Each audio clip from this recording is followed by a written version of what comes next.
Good morning, everybody, and welcome to today's Success Life Live. My name is Reid.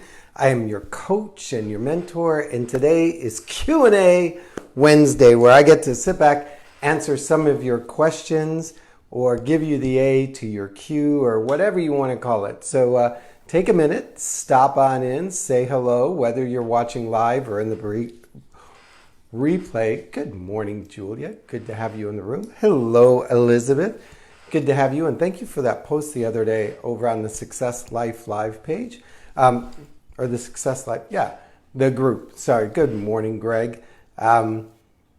Busy day, you guys, busy day. So hope everybody settles in for today, June 5th. Now, June 5th, it's an extra special day. So I'll explain that in just a moment. I've got the Q's, and hopefully I'll have the A's for you.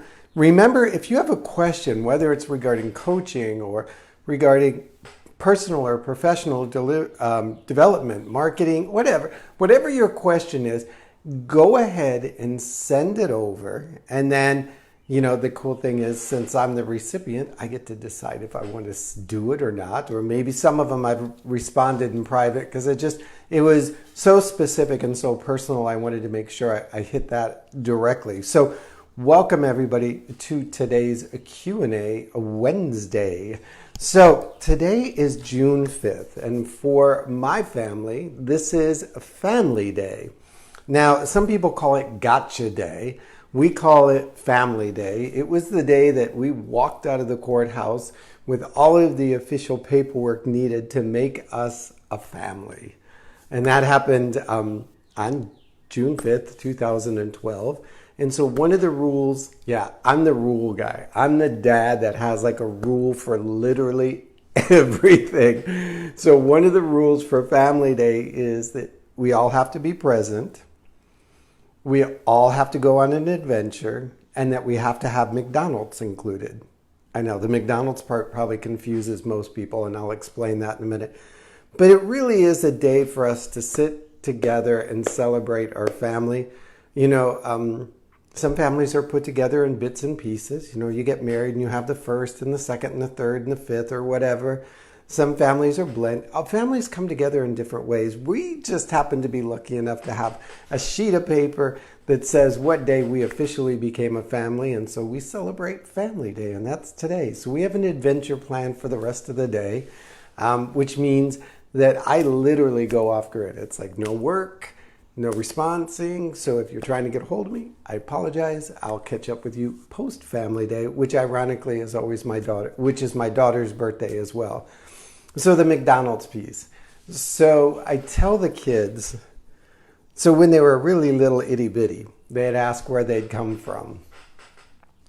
And so you kind of, you make up a story that later you don't have to undo, but I told them the story about how one day I went into McDonald's and I wasn't very hungry. So I ordered a Happy Meal because Happy Meals are small. And when I looked in the bottom, I didn't get a prize, but there was my son. And then we ordered a second Happy Meal, and there was my daughter.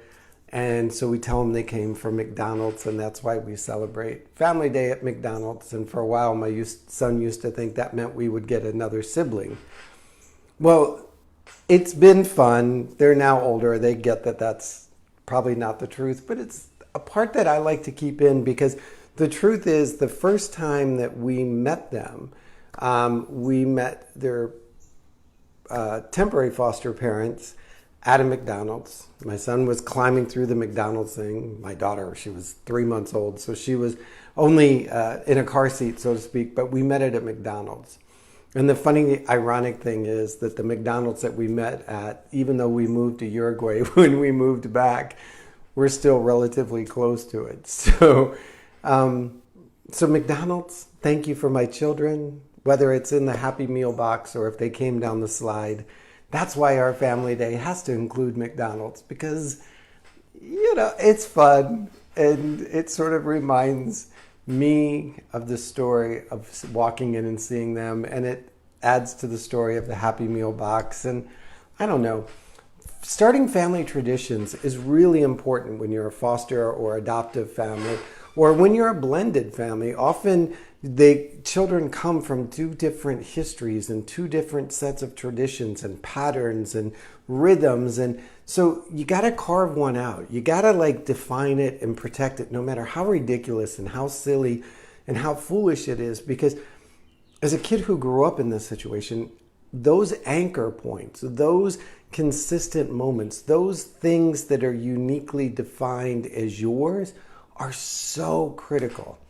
So my son, the other night we were talking and we were going over our family day adventures, and I had gotten them flipped in order, and he was like, no, it was this way. And I was like, whoa, okay, little historian.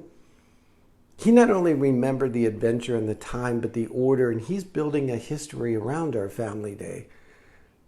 Today's family day adventure, it's sealed in an envelope, and of course the adults know what it is, but they don't. And it's, I've told them, I don't care if you're 115 and you live in a different country, you have to come home for family day. And so find those traditions that you can begin with your family. Find those things that you can create. Start it. I don't make them foolish if you have to. Sometimes, the overwhelmingness of Christmas and Thanksgiving and Easter and all those calendar holidays, sometimes we need to have our own holiday, the one that we create, the one that we design. Make it January 15th ice cream day. I don't care.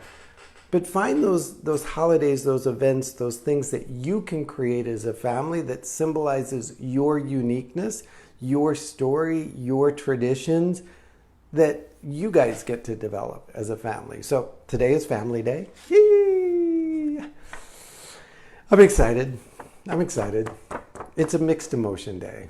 It's celebrating, and then it's reflecting, and then it's anticipating, and so it's a fun day. It's a happy family day.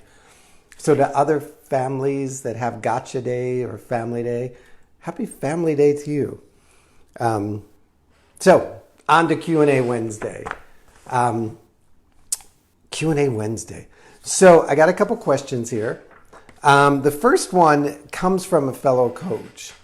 And the question was kind of worded, I've sort of pared it down, so if you were the recipient, understand it simply for television, that we've edited it.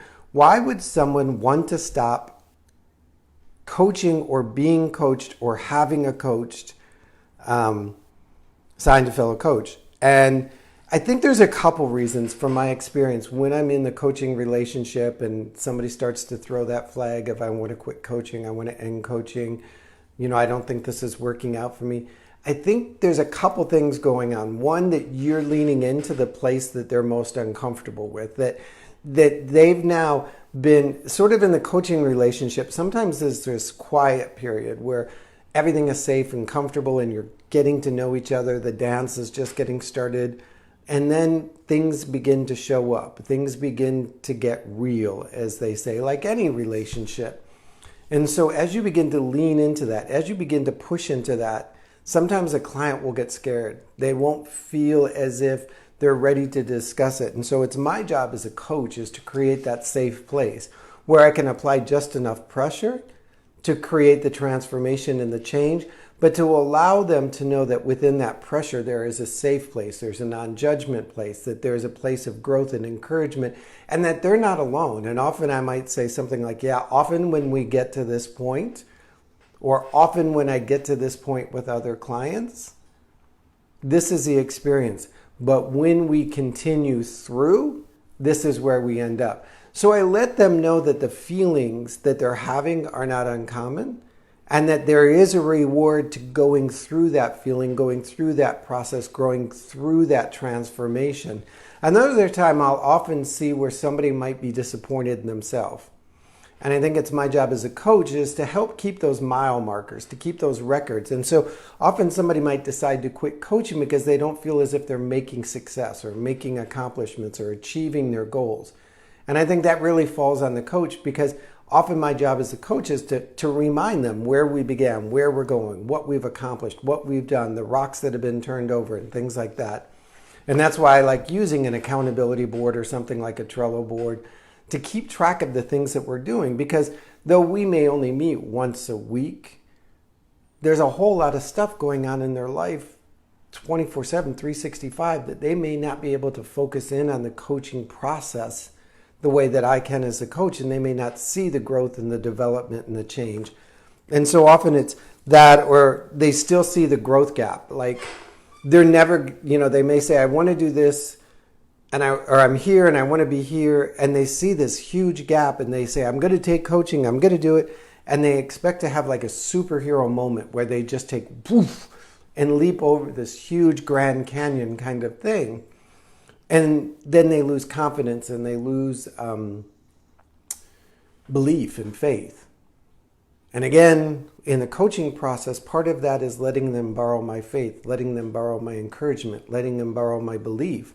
And also showing them that it's not going to occur in one big leap, but often what happens is it's almost like a series of stepping stones. The first few stepping stones in the coaching process, in the coaching relationship, are really close together. It's like boop, boop, boop, boop, little tiny steps.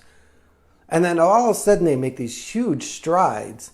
And then they're leaping from stepping stone to stepping stone. And so in the beginning of the coaching process, they may get discouraged because they don't feel they're ever going to close that gap. And again, showing them that how the process works. So often I think in general, when it comes to the question of why would somebody want to stop coaching, quit coaching, not being involved in coaching, is really about how for me, my job is both the historian and the future caster. And in the middle, I've got to say, remember last week when we talked about this? Man, you've really mastered that. Or remember when we began, you were struggling with this, that, or another thing, and now look how you're beginning to manage that. To remind them of the success, remind them of the progress, because remember, they got that demon in their head that's telling them this is never going to work. You're never going to change. You're never going to accomplish what you want. You'll never have, and then they've got family members or bosses or co-members or whatever that are all telling them, I can't believe you're wasting your time, your money, your effort, whatever on coaching. It's never going to work. You've had this problem forever. Why don't you just... So there's all of these demons of doubt that are hanging around. And so my job is partly in the coaching process is to help cast off those demons of doubts and to show them where they are succeeding and where they are going and what the process looks like, and sometimes to reflect stories of other clients who have been where they're at and how that journey is moving forward. So I hope that answers the question. I know it's a lot more complicated with each individual client and there's all kinds of different things, but from my experience, I can almost tell when it's coming. It's funny when I meet with clients for the first time, I'm going to say, look, I don't require that you sign up for life, but what I do ask is that you give me a commitment to stay in the process for at least 90 days. And I explain why that process is important and why that 90 days is important. And I tell them, look, we may not be together for life, but at least let's make a commitment to be in this process for 90 days. Because I know, not exactly, but I've done this well long enough that I can almost tell when they're getting ready to make that, I don't think this is working or right for me call. And so I head it off at the pass, so to speak, and I prepare them for it. Second question was, how do we, y'all love my answer on this one, the one I wrote. So how do I become more disciplined and more consistent? I wrote, just do it. I mean, how do I become more disciplined and more consistent? You just do it. I mean, you don't like go and buy discipline at the store and then drink a gallon of it and then you wake up the next morning and you're more disciplined or more consistent. You just become more disciplined and more consistent. You put tools in place, you put processes in place, you put things around you that force you to become more disciplined and more consistent. One of the things that I have, and I'm not sure if I can open it here, is on my phone, and you guys will hear me talk about Trello a lot because it's a big part of my coaching process, is I have a Trello board for me. And, so that didn't show up well. But anyhow, I have a Trello board for me. And it probably has, I'd have to look, 20, 25 things with times that have to get done every day. And I know that seems a little obsessive, but if you would look at the things there, some of them take 3 to 5 minutes. Some of them take a little bit longer. But the idea is when I wake up and I see that list, I got to check, check, check, check, check, check, check. It builds in the discipline and the consistency. If I was allowed to just sit, Lord, I tell you, I would watch weird history facts on YouTube all day long. I love like history, and I like the bizarre history, like, things that are found embedded in icebergs that, washed ashore in the Bahamas, kind of like weird. I like history. I like documentaries and history and things like that. So I could watch those all day long. But because I'm also a little competitive, having the check sheet on my phone, having the check sheet on my iPad, having the same check sheet on my computer, I've got to go through it. I got to boom, boom, boom, boom, boom, boom, boom. And then it's like, okay, I got all that stuff done. Now I can go goof off. Well, the funny thing is, once I get all that done, I feel like, man, I've got a productivity score right now of an 8. Let's not blow it. So to become more consistent, to become more disciplined, you just got to do it. And now my list did not begin with 25 things. I promise you my list did not begin with 25 things. Find 2, find 3, that every morning I agree to do blank, or I will always do this, this, and this, and put by a time of, because if you don't have like, I will have this done by 9 o'clock, 10 o'clock, you know what happens. And then just do that for 10 days. Then do it for 30. Then do it for 100. This Facebook Live thing, that's how it started. Somebody challenged me to, I think it was a 7-day challenge or a 10-day challenge. Then it became a 30-day challenge. Then I said, what about a 100-day challenge? And now we're probably over 800. And yeah, I'm not 100% consistent and focused on it. But I know it's a part of my day that, I'm sorry, like we're packing to go on family vacation. I'm like, okay, how am I going to do the Facebook Lives? Do I have a tripod or something? Like, it's built into my life because I've been doing it and become that disciplined and consistent about it. So to answer the question, how do I become more disciplined or consistent? I only got like one thing on the sheet of paper. Oops, sorry. It just says, just do it. Just show up and do it. And then I think we'll wrap out with the final question of what is mentorship? Or I think there was a second question that came in very similar that was, what is the difference between mentorship and coaching? That's kind of a gray zone, but I'm going to answer it from my perspective. And then you guys, if you have further questions, you can always send them to me at eric@ericgreid.com. But I see mentorship as sort of a one-to-many, whereas coaching is a one-to-one.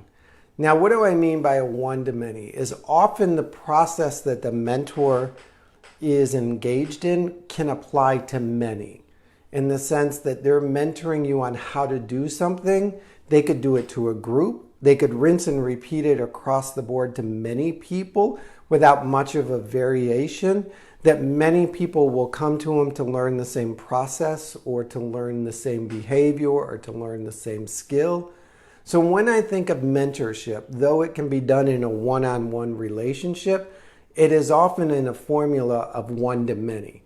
Whereas coaching is always in a one-to-one relationship. And what I mean by that is coaching is about me listening to you, hearing where you're at, what your needs, what your growth, what you're desiring, and then being alongside of you in that process and using the skills of both mentorship and coaching specifically around you, your growth, your needs, your desires, and often altering and adjusting and adapting and twisting to be directly linked to you. And so it's, right now, as some of you may have seen in my Facebook feed, my son started tennis, and by the way, he's loving it. I'm so, if I could tell you how happy I am, trust me, him finding a sport and something that he's excited about, and he's a very self-critical kid, so he's not in this space. So often during that coaching, during that tennis lesson, his coach will be in a mentorship role where he may be standing on one side of the net and showing all of the students how to do a backhand or how to do a proper serve or how to do something. And they're all mirroring and matching. But then he'll stop for a minute and walk around the net. And this is sort of when he becomes the coach versus the trainer. He'll walk around the net and grab a particular student's hand and adjust their grip. He may adjust another student's foot position. He may look and say, okay, you've got that just right. Let's move on to the next thing. So in that role, he's doing a one-to-one. He's looking at the skill set of the individual and modifying his teaching to fit them and where they're at. So it kind of gives you a visual of what the difference between mentoring and coaching is. And so, hope that answers your question. I love Q&A Wednesday, by the way. It makes me dig in and think. And so keep the questions coming. You can just send them to Eric at ericgreid.com, and I will pull them together.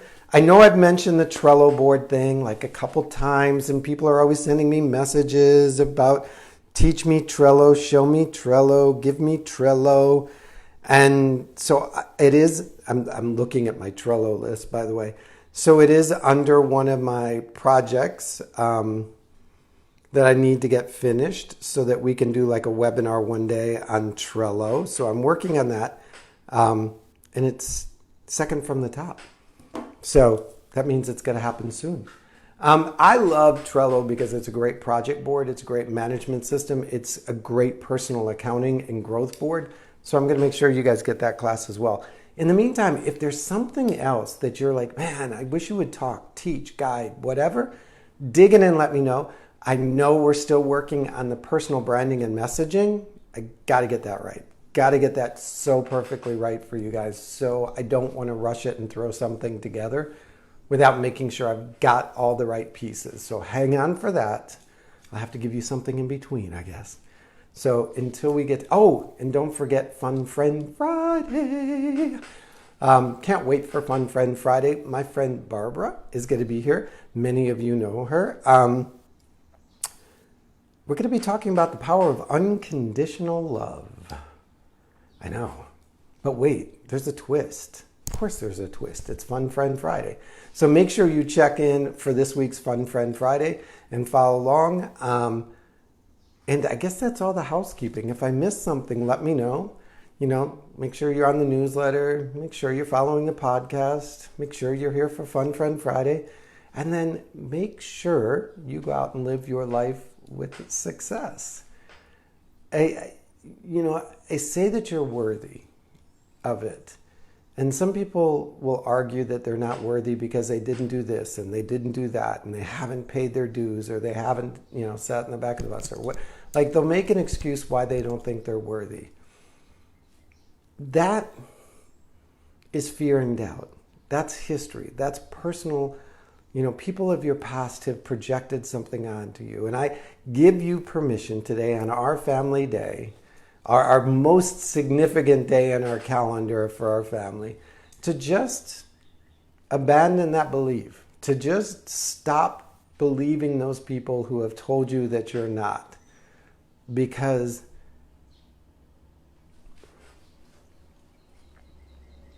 part of the story of Family Day was a 2.5-year court battle. And when I say battle, the scars and the emotional turmoil and the pain. I mean, it's so, when I say it's behind us now, the cost and the battle and I want to say foolishness, but it was evilness that was waged about us being allowed to adopt, about us being chosen as a parents, about us being moved forward. There were people who said that we weren't worthy, that we weren't good enough, that we didn't deserve it.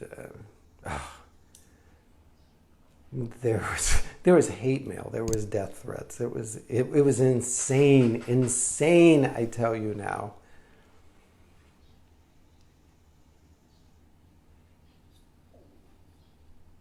And had I believed them, I would not have stayed in the fight. I would have said, you're right, I'm not worthy. I don't deserve to be a dad. I don't deserve to be a dad to these two kids. These kids don't deserve what we can offer them as a family. You're right, I'm not worthy. I would not have family day today. I would not get to have my kids wake up and be as excited as they are over family day. It's like Christmas in our house. And so when somebody tells you that you're not worthy, when they tell you that you don't deserve what your heart desires, when they tell you you can't have what you believe you deserve, that idea that you're holding in your heart and in your head, don't listen to them. Do not listen. Do not listen. I know it will be hard when you're in the battle. I know it will feel exhausting when you have to stand against them. I know it. I have been there, not once, not twice, but a dozen, 10 times, 10 times. But the reward of not listening is always better than you can imagine. And that's why we get to have family day today. So, you know what? To all those people that told me we weren't worthy, that we didn't deserve to have a family, that we wouldn't make good parents, well, still trying to figure that part out. Ha, ha, ha, is what I'm going to say in my most professional way. Ha, ha, ha. So go out and live your life today with success. It is yours, and you are worthy of it. Bye-bye, everybody.